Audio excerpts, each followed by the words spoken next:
It's red, and the numbers are going. Okay. So we're good to go. Hello everybody, my name is Dean Graves, if you don't know. I'm one of the co-founders of Prima Healing Meditation. This presentation is called The Choice, a discussion in human consciousness. And what we anticipate covering this evening are the beginnings of creation, what consciousness is, and what we as humans have as a task to accomplish in our level of consciousness. And to begin with, we begin with the Creator. And I'm going to draw a little dot to represent the Creator. The Creator is not physical. There is no location for the Creator. But to begin, the purpose of creation is so that the Creator might know itself. And it's that simple. And He knows itself, or it knows itself by experiencing itself. We, as parts of the Creator, are doing just that. We're having experiences which allow the Creator to experience itself. So every time that we have an experience of any sort, we are the Creator experiencing that event or that condition so that the Creator can know more about itself. We begin with the illustration of the Creator. The first thing that the Creator did, which is outside of creation, is to become infinite.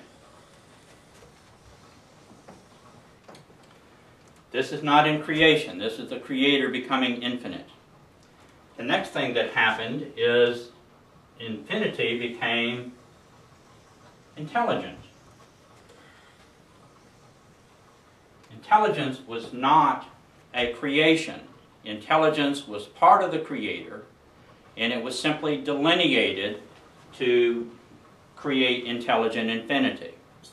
Now again, I emphasize that all of this is before creation. And the creation that we experience is one of many creations that have been essentially, for ease of understanding, in a linear fashion created. And each subsequent creation learned from the previous creation. So we began as the product of the previous creation. How creation begins is within intelligent infinity, which is the Creator. The Creator installed free will. Now that sounds nice and interesting, but you have to understand what free will. Free will is the one infinite Creator that perceives itself separate from the Creator. The reason that this was created this way, the Creator prior to creation essentially was monochromatic. And if you imagine your life, if you were the only person on a planet, and you could do whatever you wanted. You could build whatever house that you wanted, you could decorate it whatever way that you wanted, you could do anything that you wanted, but you would have no basis of comparison. You would have nothing to compare it to. You would have no ideas to share with anybody or anything, nor would you have any input from anybody or anything. So consequently, what this is the Creator that perceives itself as separate from the one infinite Creator, because the Creator needed somebody to bounce ideas off. Free will is a mirror to the Creator, so that the Creator might see itself. We are within creation. Free will obviously had the intelligence and the infinity of the Creator and decided that it would develop creation in a certain fashion. How it did this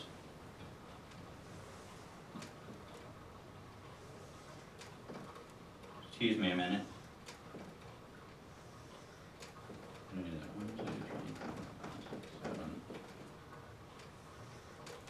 We'll do a little bit down here. Intelligent infinity is outside of free will. Free will is the same thing as intelligent infinity with free will. So this is the one infinite Creator, intelligent infinity, Inside of free will, this same intelligent infinity we call consciousness. We are consciousness. Everything inside of creation is consciousness.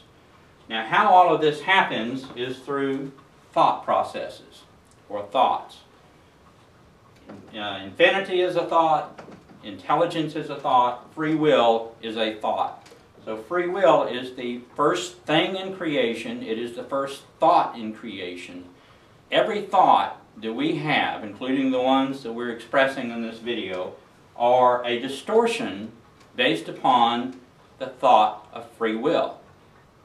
Now, how all this happens, and you're going to have to bear with me, my drawing skills are very limited. And if you're familiar with the image of a torus, and a torus essentially is a donut shape, it's a mathematical shape, and it has an energy flow to it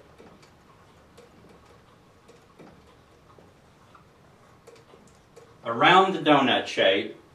It also has an energy rotation around the central axis.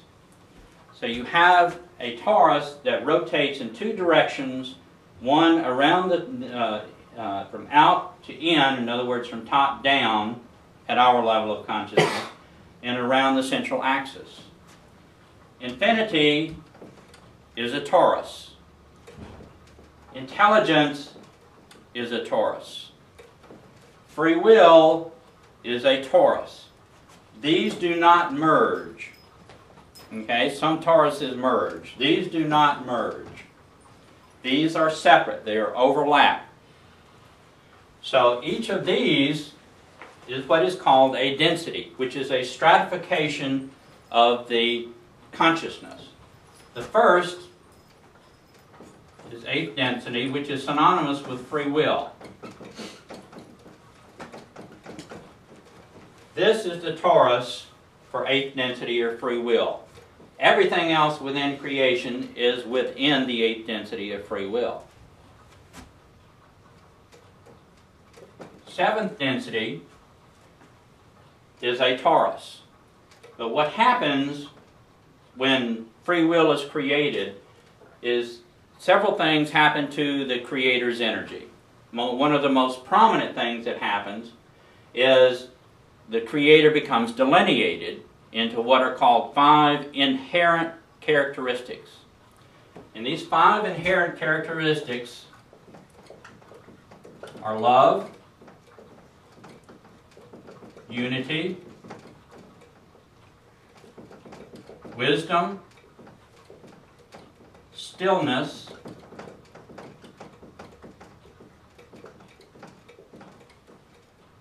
and what else? Love, unity, wisdom, stillness.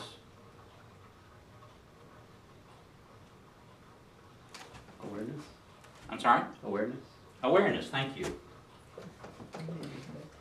My lack of awareness forgot awareness.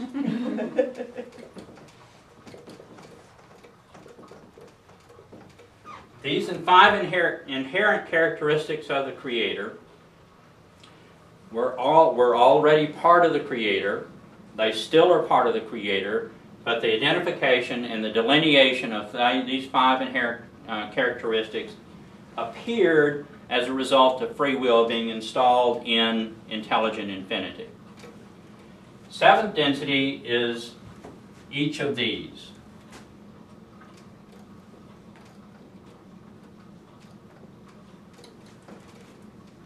In other words, the delineated creator is 7th density. They're pervasive to creation. And again, this is creation. Now, in order for the creator to experience itself, nothing can be greater than the creator.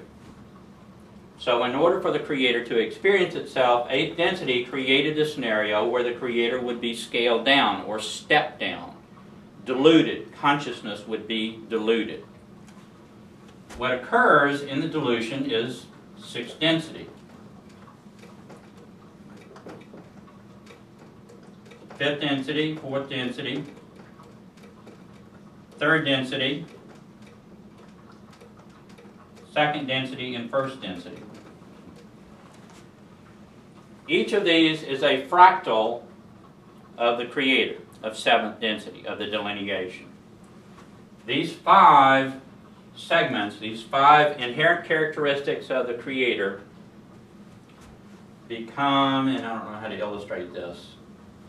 I envision them as a rainbow. And you've got 5 segments to the rainbow. And within each segment of the rainbow were created what is called an octave, which is a pod of consciousness.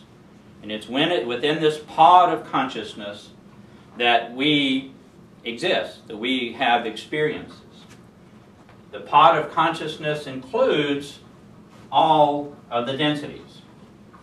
Every pod. And the number of pods of consciousness, the number of octaves, is infinite. There's no end to them. They're all thoughts. There's no need for space. There's no need for room. Everything is a thought. Sixth density is the level of our higher self. Sixth density actually does the creating and the management. They're the hands-on management. They do all the heavy lifting of creation. They manage it. They plan our lives. They plan our timelines. They are the ones that we talk to when we need assistance or whatever. These top 3 layers, the 8th density through 6th density, are creator being layers.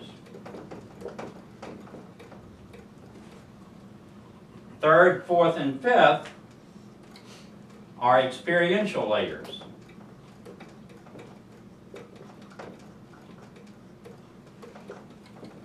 First and second density are foundational layers.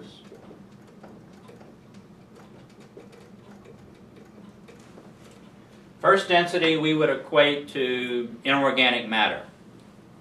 Anything that is inorganic matter is in first density. It is consciousness, but it is a low consciousness. It is heavily suppressed from its identification with the Creator. It does have consciousness. It does have intelligence. First density does not begin as individual souls. Okay? First density begins essentially as a scoop of consciousness, which is a thought. That scoop of consciousness is divided into the 4 elements. It's divided into earth, air, water, and fire. Each of those 4 elements is assigned an electrical charge, and that electrical charge determines our spiritual, sexual gender throughout all the rest of our evolution. Fire is male, it's positively charged. Earth is female, it's negatively charged. Atmosphere is negative/positively charged, and water is positive/negatively charged. Fire and water are male gendered energy. Atmosphere and earth are female gendered energy. In first density, we have experiences as a group. We interact with each other. Water runs over the earth. It runs over or through the atmosphere. The atmosphere blows over water. Fire obviously heats and runs throughout a planet also. And this is not just Earth, this is all planets. And so as the interaction of the 4 elements takes place, they learn. What they learn is how to consolidate consciousness. Okay? When they have consolidated a sufficient enough quantity of consciousness, 6th density scoops out the cream off of the milk and moves that cream that has learned from its first density experience into second density. In second density, we are plants and animals. Plants and animals still do not have individual spirits. They process their experiences by species. So a species is a collection of the consciousness of all of the incarnate bodies, animals and plants, that that exist.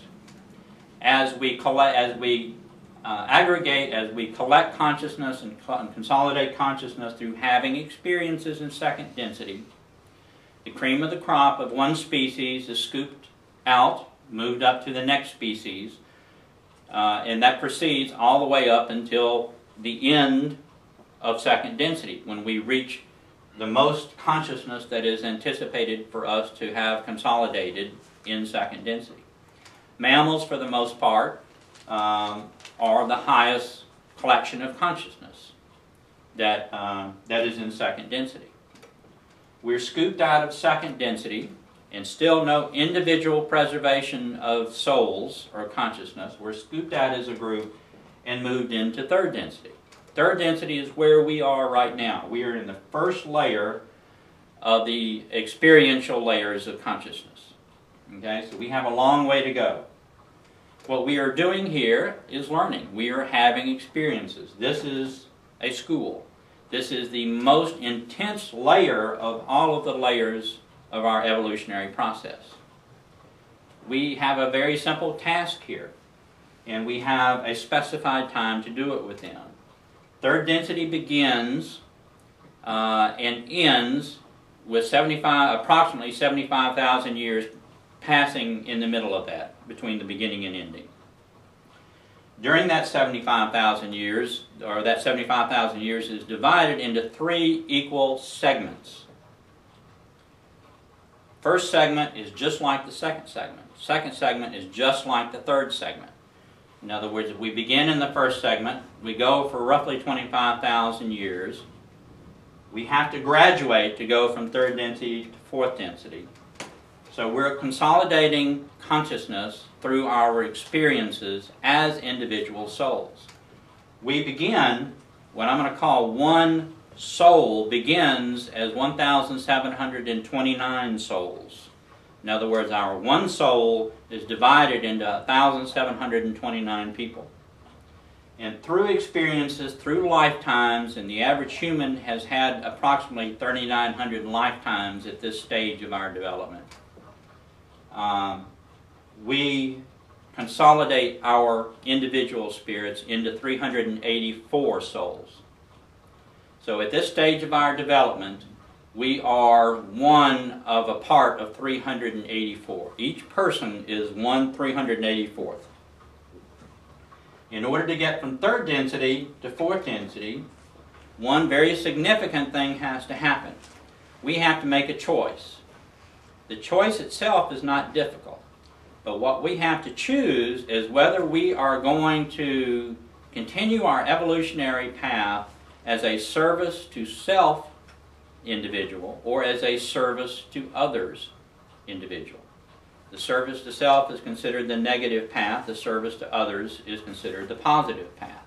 The service to self path is the path of separation from the higher self as personification of the Creator. In other words, you don't want to align with sixth density, with your higher self or with the Creator.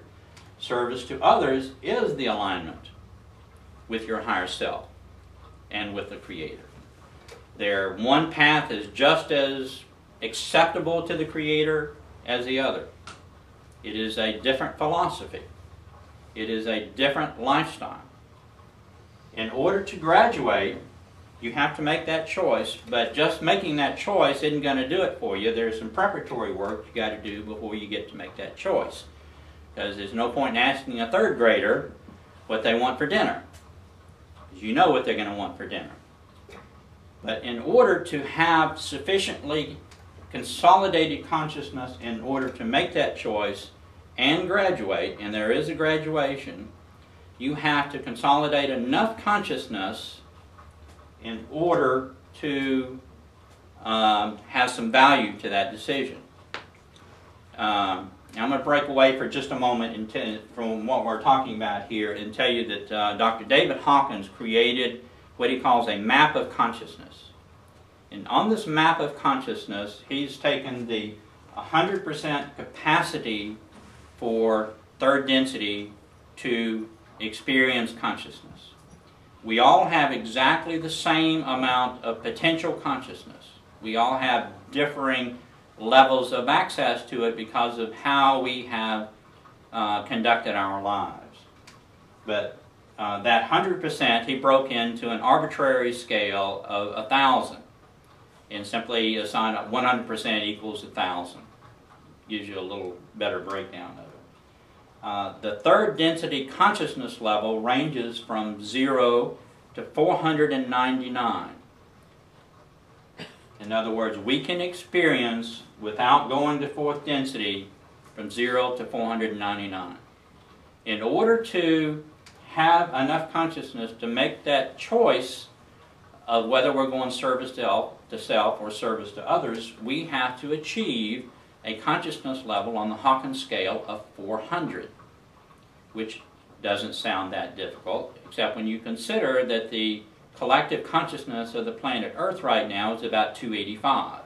And it's the highest we've ever been. We've had a dramatic escalation since 1998. Before 1998, we had never crossed over the level of 200. So that is the choice that we're facing. What we are doing in third density is we are first learning what we don't like. Once we figure out what we don't like, we begin to transition to what we do like.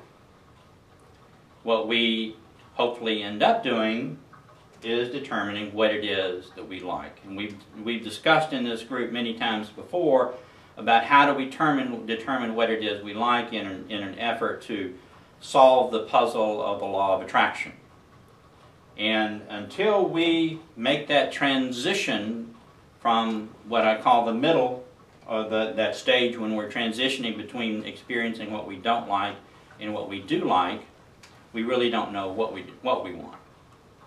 And so law of attraction becomes very inconsistent, to say the least. So that is our goal in third density, is to make this choice. Now we are at the end of that 75,000 year period. And I don't know whether it's going to end tomorrow or whether it's going to end in 400 years. But relative to 75,000 year history, 400 years is not very long. Okay? So that is what we are here to do. We are here to make the choice.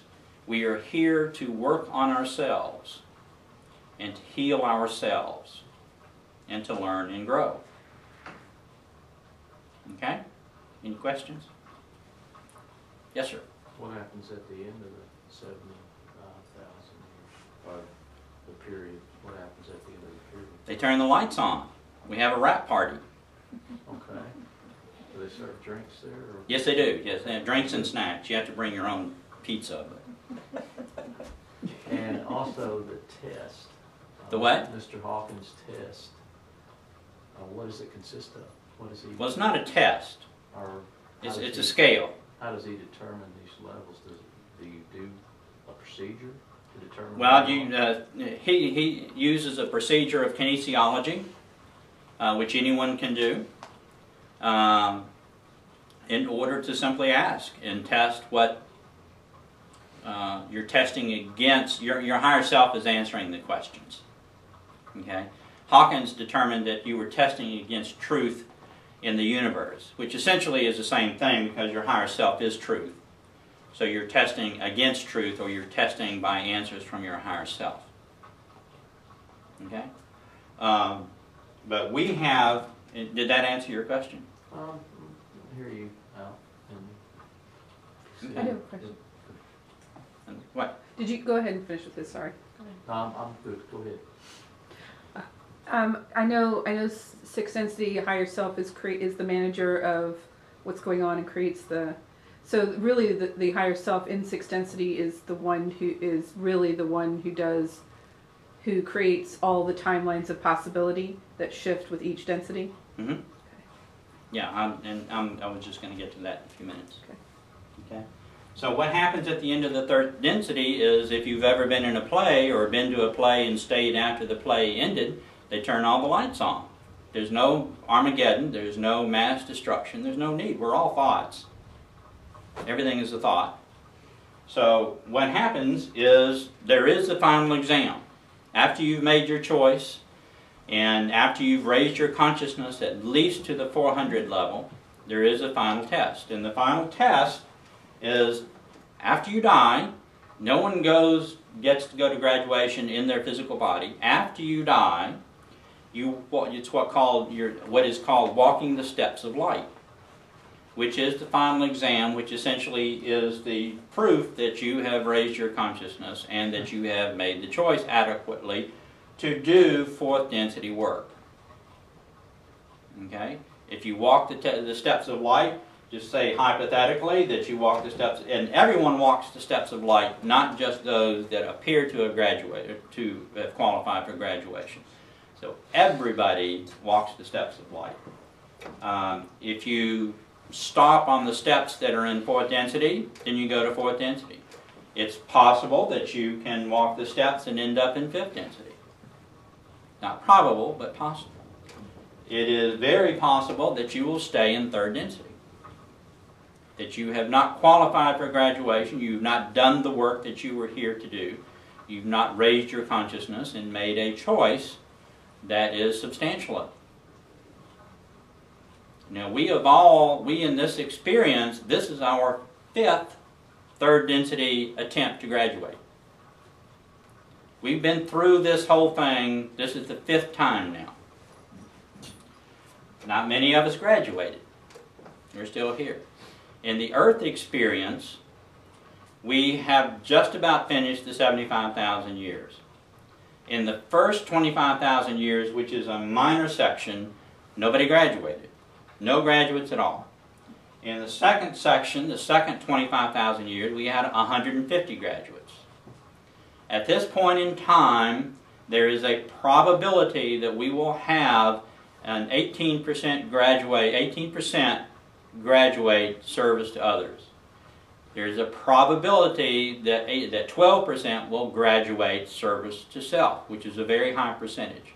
And the 18% is a very low percentage. So we will have a potential or a probability of a 30% graduation of the population of Earth. The other 70% will go to another planet. No third density experience will exist on Earth after this one ends, because Earth itself is already a fourth density planet. Now, fourth density is dramatically different from third density. And there's really no comparison whatsoever. But what we are doing in third density, for those of you that are unaware, is we're having experiences. How we have experiences is we are living what is called timelines with a certain amount of consciousness. And that consciousness is a third density consciousness. If you are alive on the planet Earth right now, then you have a third density consciousness. You are in third density. You are not going to ascend from this. You're not going to magically disappear if you drink the right potion. There's no getting out of third density until you graduate. And you have to meet the qualifications in order to graduate. Nobody gets passed along in hopes that they'll catch up. Okay? Now, what we do here in third density is not what we think that we do. Third density is time. Time is a series of timelines. These timelines have been created for us. There are multitudes of timelines that are coinciding with our functioning as a third density experience throughout creation. An infinite number, as a matter of fact. Timelines are created to, if you think of them as parallel obstacle courses, and we are all on an obstacle course. We are on our chosen obstacle course. How we choose our obstacle course or our timeline depends on what we need to learn so that we might be able to graduate. So our timeline is unique. How we interpret our timeline is unique. We are on that timeline to provide us with with catalysts. Catalysts to have experiences. Our ideal function is to have that experience, learn from the catalyst that is provided, heal ourselves, or just learn if we haven't loaded our baggage up yet, and go on to the next one. As we do that, we are consolidating consciousness. We are learning. We are becoming more closely aligned with the higher self in personification of the Creator. Okay? These timelines are repeated every 25,000 years. In other words, the timelines that we're living now, we've already lived. Matter of fact, we've lived 1, 2, 3, 4, 5, 6, 7, 8, 9, 10, 11. This is the 12th time that we have lived these same timelines. And we have undoubtedly lived the same lifetime several times throughout that 12 recycling period. We don't remember it. That's part of the game. We don't get to recall how we did in the past timelines. But in the course of living these, we undoubtedly collect what we call emotional baggage. That emotional baggage is what we need, and that's what we collected during that time period when we were living what we didn't want. So that stays with us. That is energy, that is literally weight that we are carrying, that we are supposed to go in and process and learn from and get rid of in order to lift our consciousness, because these unprocessed catalysts form the emotional baggage that we carry. And for a lot of us, that emotional baggage by this point, after working for 12 times through 12 different attempts to graduate, is pretty heavy. It weighs down our consciousness because we have to carry that until we get rid of it. And we have to get rid of it in order to lift our consciousness above that 400 level and make the decision to graduate. That is healing. The reason that we experience physical illness, mental illness, is because of that emotional baggage. That is the only reason, unless physical illness is built into the timeline as a catalyst for us to learn from and grow. Okay? So that's the choice. The choice is service to self or service to others. Now, one of the defining characteristics of third density is service to self people that are attempting to polarize service to self are mixed in with people that are attempting to polarize or go service to others. In addition to that are all the myriad of people that haven't become aware enough to work on either path. And so there's a great deal of chaos and what we perceive to be polarity within our experience. One of the necessary ingredients or the reasons for us choosing a path of service to self or service to others. The service to self path will follow one path through the rest of its evolution. Service to others will follow another path through the rest of its evolution. So this choice is important, not only from a graduation standpoint, but from the standpoint it's going to determine what you're going to be doing for the next few million years. Okay? Those that don't graduate, that cannot polarize, that cannot raise their consciousness again, will simply go to another third density experience and try again. But you'll start all over at the beginning of the first segment of a third density experience on another planet. It won't be on Earth. If you polarize, if you choose to go service to self and graduate, you too will go to another planet. And the only beings on that planet will be those that have graduated to fourth density service to self. If you graduate service to others and go to fourth density, you will stay on Earth because Earth will be a fourth density positive planet. It won't be anything like that we experience it now. There won't be timelines that we live. We work with timelines, but we're not in timelines. Okay? So describe it. What will it be like? What is fourth density like? Well, that Earth after is just fourth density service to other people here. Well, fourth density positive, and I haven't been there, but it is very harmonious. What we do is we work to, again, well, let me explain. That's a good question, because I told you that we are right now divided into 384 parts. Okay? There are 3 others of us out there that are part of our part. So the 3 others and us will merge our torus. We are a torus. We actually have 3 torus. Our mind, body, and spirit is a separate torus. Our 3 toruses will merge with the toruses of the other 3 parts of us and become one person. When we graduate to fourth density, it's the first time in our evolutionary process that we are considered to be a whole being. Okay? And our toruses merge is all that happens. Nothing of importance is lost. And what happens in fourth density is we become, this 384 becomes 96, 4 to 1.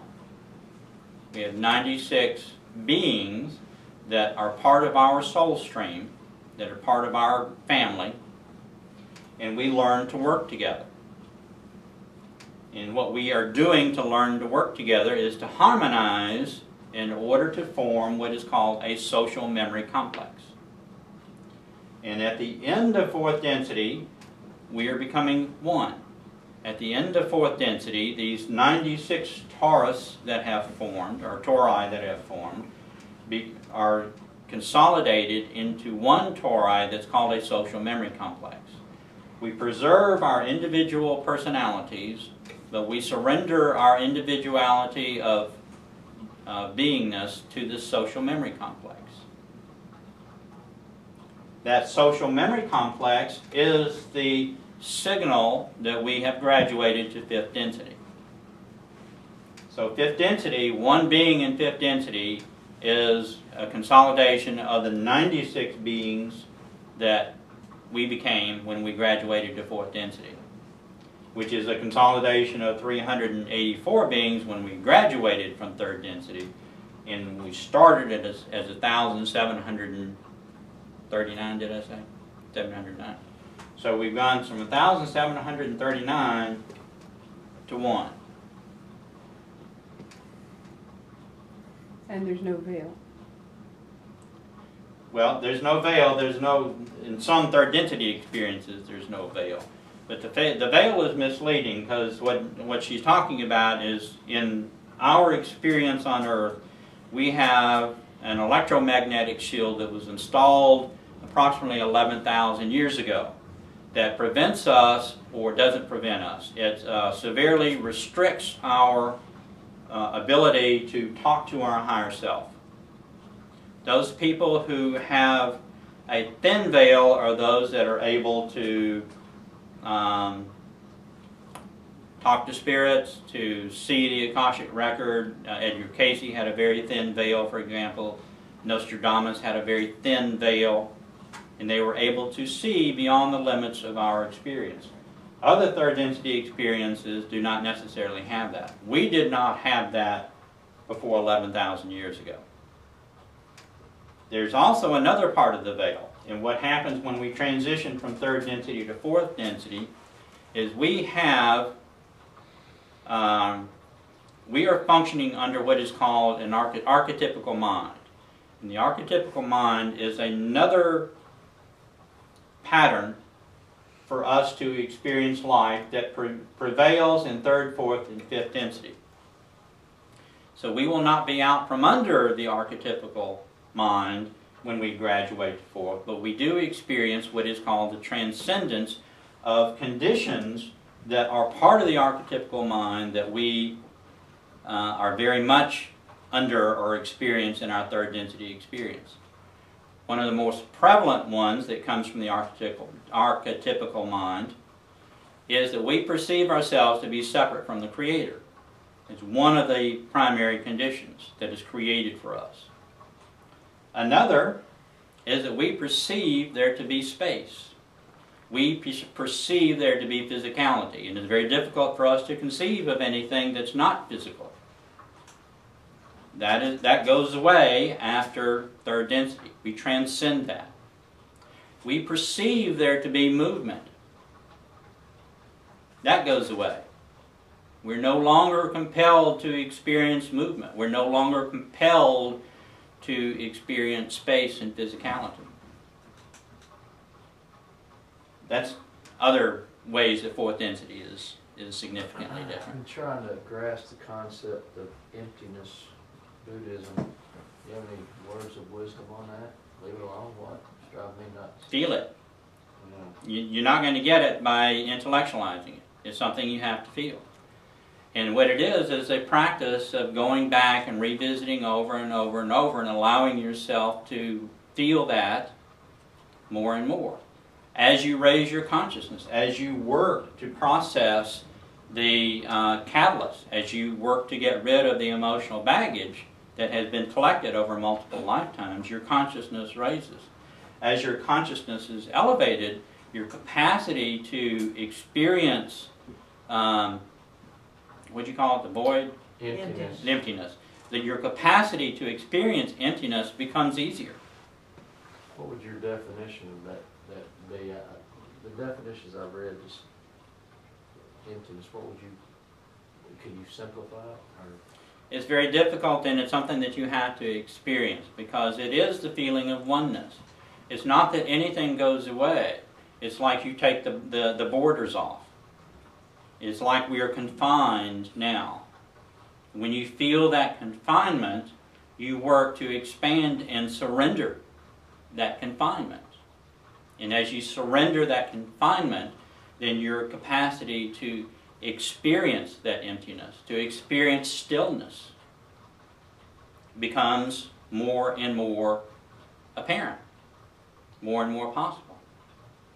That's what happens when we graduate from third density to fourth density, is we transcend the ego mind. We transcend the major portion of our perception of the I perspective. We transcend the necessity of experiencing space and physicality. We transcend the perspective of movement and time. We move out of time. We are not completely out of time because we still have to work with time in fourth density. But fourth density has the capacity to go into time-space and from time-space into fourth density space-time at will. And that's a necessary ingredient for fourth density to do its work. Fourth density, because we're living timelines and we perceive time to be linear right now, our consciousness prohibits us from being able to see behind us in the timelines. We can only see the moment and go forward. Fourth density can go backwards and forwards in time. And there are a number of YouTube videos that I found interesting. A Swiss farmer by the name of Billy Mayer has a lot of videos online. And he, for a number of years, was visited by a fourth density positive group that were experimenting with him to see what the effects of such exposure would be for an average human. And they take him back in time. They put him in their little spaceship and they take him back in time. They don't need the spaceship. That's for us. But they took him back in time. He's got brownie automatic whatever pictures of dinosaurs and stuff like that.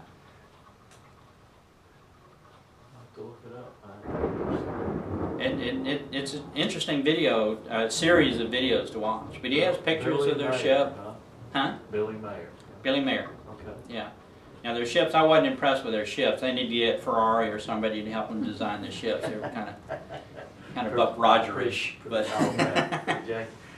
but they worked. But and that is what we do in fourth density. Now what fourth density does is they work with the same unprocessed catalyst that we created in this level of consciousness. They work to clear that. And if you think of it as the perspective that we have borrowed the Creator's energy, and through going through the third density experience, we have dirtied the Creator's energy. We drug it through the mud, which is what we were supposed to do to have these experiences.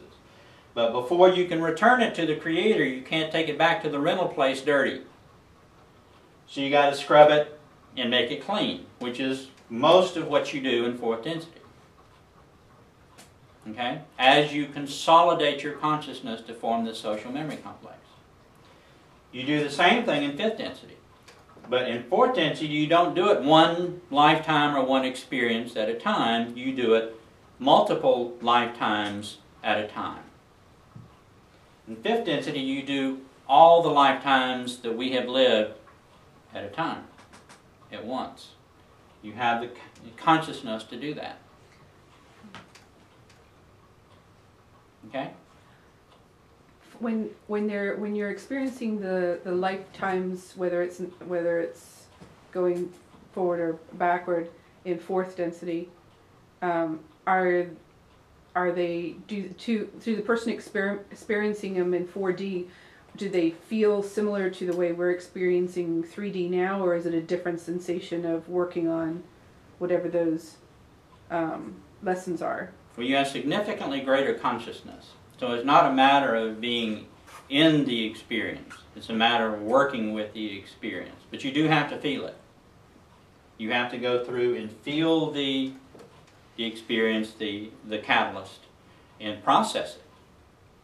Processing the catalyst is the only way to get rid of it, to clean the energy.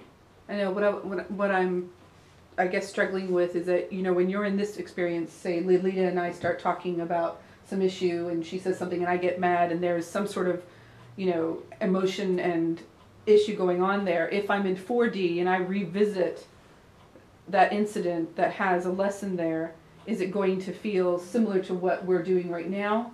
Or does it... My understanding is it is, that you have to feel it to get rid of it. Significantly higher. You would feel it and you'd work through it so you could unload that bucket a little more. Okay. Right, but you're not living it, you're working with it. Oh, so, okay. You're not in it. We perceive, and it's difficult for us to perceive something outside of that timeline that we're living it, and we can't turn right, we can't turn left, and we can't go backwards. In fourth density, you don't have those restrictions. This is just an energy situation that you're working with, and it's all consciousness, it's all a thought. So you're working with it as a thought. So you're just playing with it and manipulating it to whatever your needs are. You're cleaning it. You're getting the chaos off of it. You're putting it back in more pristine form. Does it have the same kind of visual as this visual? The visuals are there because all of the visuals are recorded in what's called the Akashic Record. In every experience from all of the third density experiences that we have are recorded. And included in that recording are all the physical sensations, all the thoughts, all of the feelings, the emotional baggage. All of that is included in that experience. So you can go back to the Akashic Record for that experience and absolutely, just like you're watching a movie with being there, experience that again. So it's almost like a holodeck. Absolutely, that's exactly what it is. Whatever, and then walking out. Okay. It's exactly like a holodeck. You can go on there and experience it, clean it up, get it over and be with. aware as you're doing it. Yeah. Yeah, absolutely. So that's essentially what you do in fourth density, is you're cleaning up the energy. And you can't do that in third density. You can clean up the energy in third density. That's what you've got to do to some degree, and that's what that's what you're doing with emotion processing, is you're cleaning the energy. But we have limited consciousness, you know, just a little teeny tiny bit of what you've got in fourth density anyway. And you're doing fourth density work. When you do emotion processing, you are doing fourth density work. Well, and isn't, when you're doing it in 3D, aren't you having more of a significant impact? Like doing it in being aware and working on it in this level has much farther reaching end results than doing it outside of this experiment. Well, it's all got to be done, so I don't know that it has more far-reaching consequences. What it does affect more significantly is the collective consciousness of the third density population. Okay, I get that. So not the individual, but the whole- collective. No, the individual, as the individual heals, raises their consciousness, it dramatically affects the collective consciousness of the third density population. Mm-hmm. Not so much in fourth density because the consciousness is so much higher. Okay, make sense? Mm-hmm. Okay, so that's what we'll be doing in fourth density, and that's what we should be doing now is healing, and it's all of this emotional baggage that we have collected that causes all of the pain and suffering and keeps us in lower consciousness, and we have an extremely low consciousness worldwide. As an experience, we should be significantly higher than we are collectively. Yes, sir. For example, service to self, service to others, because we have to make that choice while we're here. Mm-hmm. Something we can relate to for each one of those. Okay. Well, sociopath is a service to self Okay. person.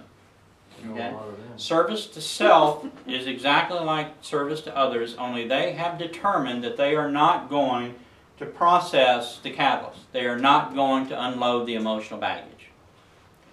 What service to self has done, we have an energy system that connects us with our Taurus to our higher self. And we have, in order to sustain our life, coming in through the bottom of our chakras, connects to the central axis of our Tauri, called intelligent energy. Okay? And we need that. That's what keeps us alive. That's what flows through our energy system. From the top, the same intelligent infinity flows down to our 8th chakra. And while we remain in lower consciousness, it hits the 8th chakra, our life-sustaining energy, and goes back to the Creator. Until we reach this point where our consciousness reaches a level of 600 on that Hawkins scale, which is well within fourth density, then what happens is the flow of energy changes. That is the Kundalini. You've heard of the Kundalini. And what happens when our Kundalini connects is the flow of energy is no longer the predominant flow from the bottom, intelligent energy. The dominant flow becomes intelligent infinity. And it flows, instead of to the 8th chakra, it comes down to our 4th chakra. This comes up to our 4th chakra, the two meet, and then returns along its given path to the higher self and to the Creator. But what happens that is so significant, in addition to having that additional burst of energy, this flow of energy that I was describing that goes this way reverses, and the intelligent infinity becomes the dominant energy source. But you got to clear those chakras that get blocked up. Is that what you're saying? Well, the chakras have got to be clear before you get to the Kundalini. And the intelligent infinity is the Creator. It is the Creator. It is your connection to intelligent infinity, which is the Creator. Enlightenment. Huh? Enlightenment. Enlightenment is actually another 100 points. Okay. It's still above that 600. It's at 700 on Hawkins scale. Okay. But it's significant. You'll notice when your Kundalini connects, which can occur in third density, it's just very rare. When your Kundalini connects, it is literally bolts of lightning running through your body. And it's extremely intimidating if you're not anticipating it. Makes you feel good though, huh? Well, your hurts whole so body good. vibrates. I mean, Hurts so lots good. of things happen. Yeah, you feel good, and after that initial connection is done, huh? The Carol. Yeah. Yeah. Yeah. After that initial connection is done, you maintain the connection, but the bolts of lightning kind of slacks off a little bit, so you can walk across a room and stuff like that without having tremors. Yeah, so that's a significant event, but that's a fourth density event. The fourth density, the range of consciousness in third density, I think I said, was 0 to 499. In between third density and fourth density, there is a gap in the measurement. And that's because you don't get to go there until you graduate. Okay, you can't cheat and go to fourth density. Fourth density begins at 500 on that scale. That is the level of love. That is the first time love is a level of consciousness. It is not an emotion. We have love as part of our makeup. We are the creator completely. Step down to this level of consciousness. When we experience love with another person, what that other person is doing is resonating with the love that is already inside of us and causing us to feel the love that is already there. Okay? When we reach fourth density, then we are at that level of consciousness and feel that love and that unconditional love for everything. In other words, that has emerged within us. We've taken the blinders off of the love consciousness that's already there. We experience Christ consciousness. It's the same thing. Fourth density and Christ consciousness, same thing. When we reach this level, then what we've done is we've spanned another chasm between fourth density and fifth density, and we are experiencing the level of consciousness of wisdom. Okay, but getting back to self and others, examples of each, talk about living people. Okay? That one, let's say service to self, see some duplicity, let's say Bill Gates. He's done a lot for himself, richest man, right? But yet, on the other hand, he does a lot for other people. Yeah. So what is he, service to self, service to others, or? I'm not in a position to say. My guess would be that he's still in that undecided range. Okay. People like obviously Hitler, obviously self. No. No? Hitler was undecided. Oh, you think Hitler did not graduate. Okay. Goering graduated. Himmler graduated. Genghis Khan graduated. Rasputin graduated. Okay. In order to be service, what occurs is the difference between service to self and service to others. The service to others is becoming more aligned with the higher self. Okay. Okay, so we are seeking to raise our consciousness. And raising your consciousness is synonymous with aligning with your higher self. Okay, you're becoming more unified. Service to self has decided, I'm not going that way. I want to be completely separate. I'm going to do my own thing. Okay. Okay? Now what service to self does is their consciousness, as they polarize service to self, falls until they graduate and have a zero consciousness. They are no longer receiving any energy flow from the higher self. Zero. Well, suck it up from others. They suck it out from others. It's exactly what they do. And they still have to have intelligent energy. They cannot sustain themselves without intelligent energy, but they steal it from we who are willing to give it to them. They suck the energy right out of it. In what fourth density and fifth density is, and third density too, because they're very pervasive in our level of consciousness, but not with the consciousness of these guys, is they steal energy. Okay. They do it by domination, they do it by deception, they do it by theft. Anytime that you see a hierarchical structure, you are looking at a structure created by service to self. In other words, any time that your free will is restricted is a service to self structure. Corporate structure, military structure, you name it. Just Obamacare. I don't know about Obamacare. I think there's a lot of element of service to others in Obamacare. I don't know. We'll see. Well, the intent. Let's not get on that track. The intent. But any time that you see a service to self-structure, it will be a hierarchy. The ones at the bottom, it's like a Tupperware or pyramid marketing. The ones at the bottom supply a little bit to the next ones and the next ones, and it goes up. And the dude at the top is in fifth density. And he's getting a little bit from a big pyramid below him.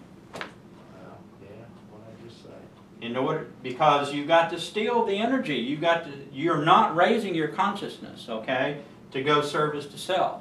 So you've got to have equivalent energy to not only sustain yourself and overpower the others, but to continue to progress.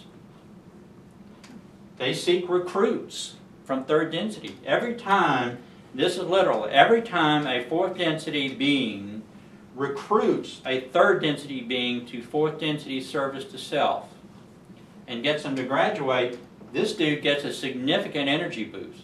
Like he gets the Mary Kay pink Cadillac.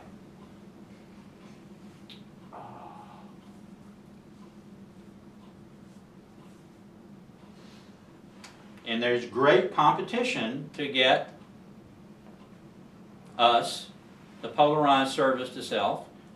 If you can't get service to self, then you just keep us in chaos. There's a guy that did a big Ponzi scheme. He's in jail. Madoff.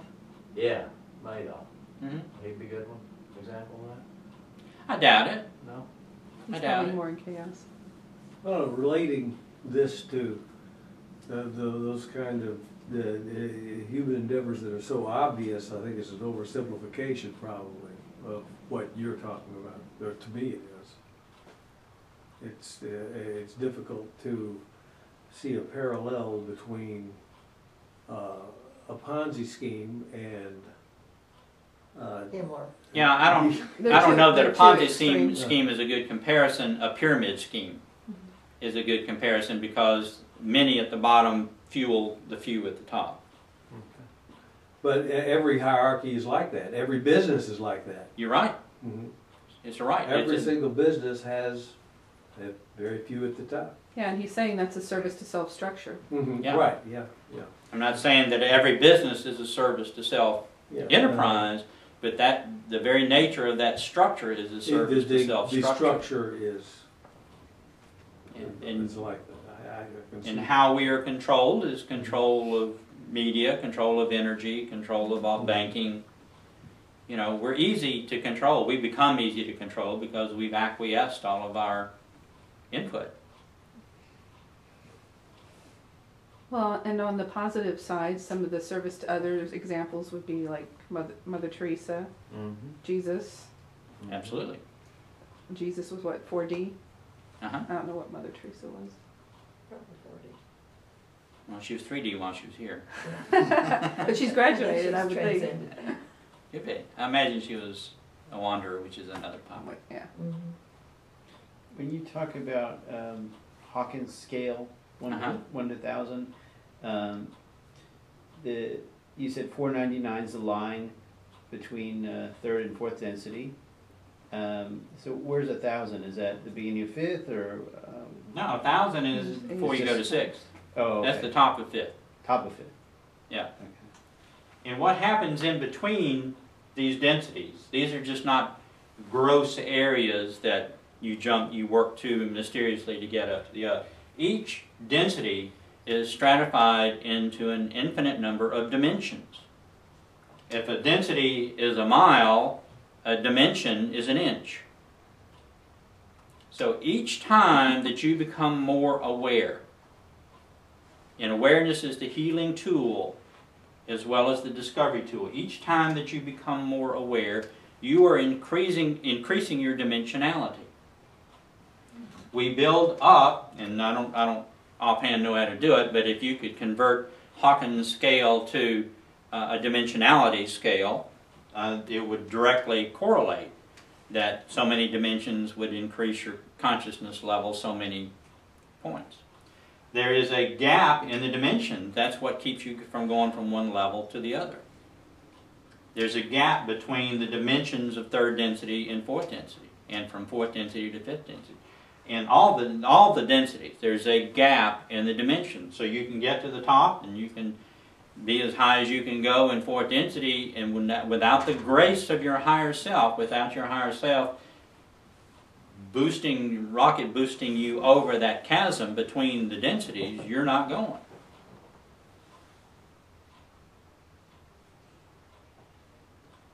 Okay? Can you speak to the soul streams again? I'm a little confused because you said that I think the start of third density there's 1,728, 28 or 29? 29. And then the end of third density is 384. But it sounds like you say, like you said at the beginning of fourth is 96, or is that? Okay, so what happened between, is that the chasm you're talking about? The end of third density is 384, and then they combine 4 to 1? Which gives you 96. Okay, okay. And then what about the end of fourth density? The 96 consolidate to a social memory complex. That is the end of fourth density. And when you form that social memory complex is when you go to fifth density. That's 1. It's 1. Okay. Is there a difference between the end of fourth and the beginning of fifth? I mean, in the sense. Well, the end of fourth, you're still 96 unconsolidated individuals, souls. Okay. In fifth, you're a social memory complex. What happens is the 96 individual tori merge into one. So your individual significant self is retained as part of the social memory complex that becomes the fifth density being. And in fifth, you're not in light bodies. Since you're a social memory complex, you're not in a form, are you? Not this type No, of form. you're still in a form. You have a form in fifth density, but it's not one you have to stick with. You can change it to make it look like whatever you want. Okay. So it's flexible. Well, because you're controlling it. You're controlling it. You're no longer under the physical restraints of perceptions of space and time. So you're truly, I mean, we're all energy anyway, but it's more like that than. We're all a concept. You said something about there are 4 parts of us, or we're parts. Are they existing here in third density, or are they somewhere? They are in third density. They're not necessarily incarnate. A lot of us are incarnate. A lot of the multiples are incarnate. So you may have 3 other parts of you running around. Of course, they don't know that, and you don't know that. Well, But a lot of those are here to provide each other with catalysts in order to help each other graduate. So a lot of siblings, a lot of family members or close friends are one of your other counterparts that have a specific objective of helping you graduate. That's not the same as, say, a soulmate or anything like that, is it? I don't really know what a soulmate is other than somebody you're supposed to marry. There's twin flames and soulmates, and I've heard that it's not necessarily somebody you marry. It could be somebody that really causes you a lot of catalyst. You know, not necessarily somebody that's a mate, like friendly, lovey-dovey, but it could be just another person that you may run across. Like a soul partner. Yeah. Yeah, well, everybody's a soul partner. There's nobody that's not a soul partner. Mm-hmm. Everybody that you encounter is here to provide you with catalyst. It may be somebody that's part of your 4 quadrangle arrangement or not. But I would wager that they are, whoever brings you the most lessons or any significant lessons is one of your 384. The person that you, and out of kindergarten, the one kid in class of 30 that you pick out to be friends with, I guarantee you is one of your 384.